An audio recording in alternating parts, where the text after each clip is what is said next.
नमस्ते बच्चों। हमने पिछली वीडियो में देखा कि किस तरह रजा साहब सुजाता जी का ख्याल रख रहे थे। जब सुजाता जी पेरिस में अकेली थी, तब बीमार होने के बाद जब उनको बस रजा साहब ने रात के 11 बजे उनके लिए दवा और रेस्टोरेंट से खाना लेके आए और घर वालों को भी बताया कि उसकी चिंता आप लोग ना करें, मैं पेरिस में उसकी चिंता करने के लिए हूँ, मैं उसका ख्याल रख रहा हूँ। ये हमने पिछले वीडियो में देखा था। आज हम उसके आगे का देखेंगे। हर बार जब मैं या रजा साहब पेंटिंग पूरी करते तो सबसे पहले एक दूसरे को दिखाते थे और वो बोलते थे, जब हम दोनों भी चित्रकार थे, जब भी वो पेंटिंग पूरी करते थे तो सबसे पहले एक दूसरे को दिखाते थे। दोनों एक दूसरे के ईमानदार समालोचक थे।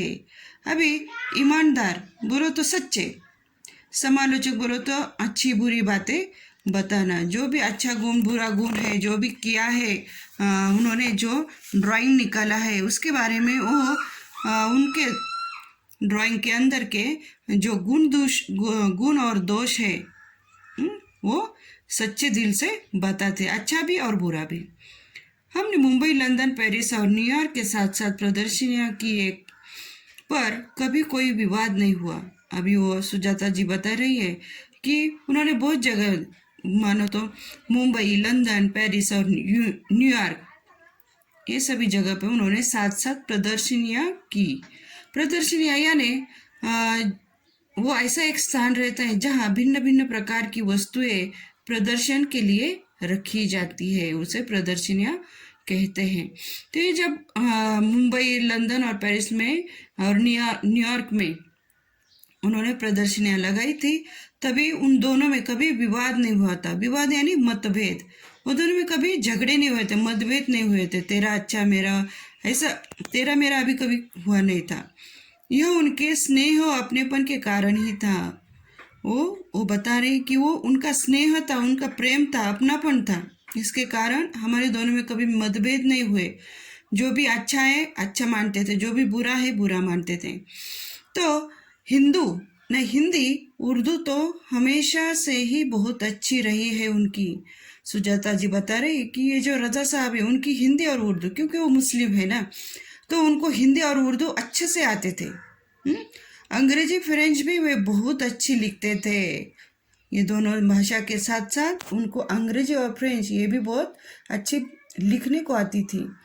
कविताओं से बहुत प्यार था उन्हें, और वो चित्रकार थे, उसके साथ साथ वो कवि भी थे। कविता बहुत प्यार से लिखते थे। शेर, गजल व पुराने हिंदी फिल्मी गाने बड़े प्यार से सुनते थे, और उनको शेर, गजल और जो हिंदी के पुराने फिल्मी गाने हैं उनको बहुत पसंद थे। वो बड़े प्यार से सुनते थे। एक डायरी रखते थे अपने पास, और वो बोल रही है उनको ये सब पसंद था और वो अपनी डायरी भी अपने पास रखते थे। अभी पता नहीं, लेकिन पुराने ज़माने में सभी लोग जो भी दिन में हो गया पूरे अपने डायरी में रखते थे। डायरी में जो भी अच्छी बुरी बातें जो भी है, दिन कैसे गुजर गया वो सब अपने डायरी में लिखते थे। वैसे ही रजा साहब ने अपने पास एक डायरी रखी थी। हर सुंदर चीज को लिख लिया करते थे, जो भी अच्छा अच्छा है वो सभी उस डायरी में लिखते थे। मेरी बेटी हेलेना बहुत खूबसूरत हिंदी बोलती थी, तो उन्हें बहुत गर्व होता था। वे हमेशा उसके साथ शुद्ध हिंदी में ही बात करते थे। अभी जो सुजाता जी है, उनकी लड़की का नाम है हेलेना। वो हिंदी बात बहुत अच्छी बोलती थी, हिंदी में बहुत खूबसूरत बात करती थी। तो ये जो रजा साहब है उनको बहुत गर्व होता था, इतनी छोटी है लेकिन बहुत हिंदी मस्त बोलती है। तो हमेशा वो उस लड़की के साथ हेलेने का साथ हमेशा शुद्ध हिंदी में ही बात करते थे। राजा साहब को अच्छा खाने का बहुत शौक था, पर दाल, चावल, रोटी, आलू की सब्जी में जैसे उनकी जान अटकी रहती थी। अभी सुजाता जी बोल रही कि ये जो राजा साहब है उनको खाने का भी बहुत शौक था, उनको खाना भी बहुत अच्छा लगता था। वो बोलती है उस खाने में दाल, चावल, रोटी, आलू की सब्जी हो तो उसके अंदर जैसे जान ही अटकी रहती थी। तो मैं हफ्ते में एक बार भारतीय शाकाहारी खाना बनाकर बेचती थी उनके लिए, उनके फ्रांसीस दोस्तों के लिए। अभी वो क्या करती थी, उनको ये दाल चावल रोटी आलू की सब्जी बहुत पसंद थी, उनकी जान अटकी रहती थी। तो ये क्या है, हफ्ते में एक बार क्या करती थी, तो भारतीय शाकाहारी, अपने भारतीय खाना जैसा रहता है शाकाहारी, तो वो हमेशा उनके लिए बना के हफ्ते में एक बार भेजती थी, उनके फ्रांसीसी दोस्तों के लिए भी, और उनके लिए भी, और उनके जो फ्रांसीसी दोस्त थे उनके लिए भी वो खाना भेजती थी। राजा साहब के कुछ पुराने फ्रांसीसी दोस्तों को उनके खाने की खबर देने गई तो फिर से एक बार उनकी दीवारों पर राजा साहब की काफ़ी सारी कृतियाँ देखने का मौका मिल गया। तो बोलती है, जब मैं खाना बनाती थी तो सभी को देती थी, फ्रांसीसी दोस्तों को भी देती थी और राजा साहब को। और जब राजा साहब नहीं रहे इस दुनिया में, तब उनके दोस्तों को ये जब बुरी खबर देने के लिए हो जाती उनको दोस्तों के घर, तब एक बार फिर राजा साहब की जो पुरानी जो कृतियाँ थी, जो पहले उन्होंने बना के अपने दोस्तों को दिया था, उस दोस्तों के घर में जाने के बाद वो दोस्तों के दीवारों पर राजा साहब की काफ़ी सारी कृतियाँ, ये सुजाता जी उनको देखने का फिर से एक बार मौका मिल गया। मैं हमेशा कहती, राजा साहब आप मेरे एंजल गार्जियन है, तो मुस्कुरा देते। तो हमेशा बोलती थी, तुम क्या है, मेरे एंजल गार्जियन है वो। और ये बात सुनकर वो खाली हंस देते थे। पर सन 2000 के बाद, पहले वो अच्छी पेंटिंग और अच्छे चित्र निकालते थे, और उनके साथ रह कर अभी ये जो सुजाता जी वो भी बहुत अच्छा चित्रकारी में एक्सपर्ट हो गई थी। तो सबसे पहले जब ये बोलती थी राजा साहब को कि आप मेरे एंजल गार्जियन हो, तब वो खाली मुस्कुराते थे, हंसते थे।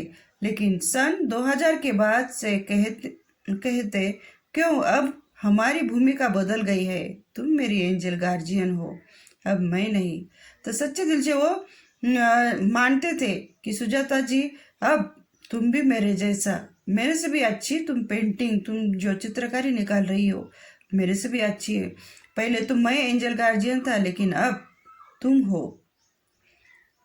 यहाँ पर अपना ये जो मेरे राजा साहब ये लेसन है यहाँ खत्म हो गया है। अब हम क्वेश्चन आंसर देखेंगे।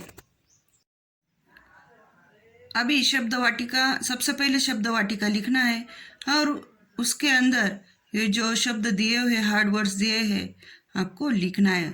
उसके बाद ये जो है सूचना कृतियाँ करो और संजाल पूर्ण करो। तो क्वेश्चन है, राजा साहब की स्वभावगत विशेषताएं। अभी राजा साहब की जो भी स्वभाव का विशेषता है वो लिखनी है सर्कल के अंदर। सर्कल अपने नोटबुक के अंदर बड़ा बनाना है, क्योंकि उसका आंसर थोड़ा सा बड़ा है। 1 नंबर सर्कल में लिखना है, उनके लिए छोटी से छोटी बात भी महत्वपूर्ण हुआ करती थी। और 2 नंबर के सर्कल में लिखना है, वे सब कुछ बड़ी तन्मयता और लगन के साथ करते थे। 3 नंबर के सर्कल में लिखना है, पेंटिंग बिकने के बाद स्वयं पैकिंग किया करते थे। और 4 नंबर सर्कल में लिखना है, किसी की भी मदद लिए बिना बड़े करीने से धैर्य से पैकिंग करते थे। अभी ये जो क्वेश्चन है तो उसका आंसर भी मैंने दिखाया है, देखो और देख के लिख लो। अभी दूसरी कृति पूर्ण करने के लिए है, दोनों ने मिलकर चित्रों की प्रदर्शनियाँ कहाँ की थी। तो दोनों ने मिलकर चित्र की प्रदर्शनियाँ मुंबई, पेरिस, लंदन और न्यूयॉर्क में की थी। तो उसका भी मैंने आंसर दिखाया है, वो भी देखकर लिखना है। प्रश्न 3, सूची तैयार करो। पाठ में आए विविध देशों के नाम लिखना है।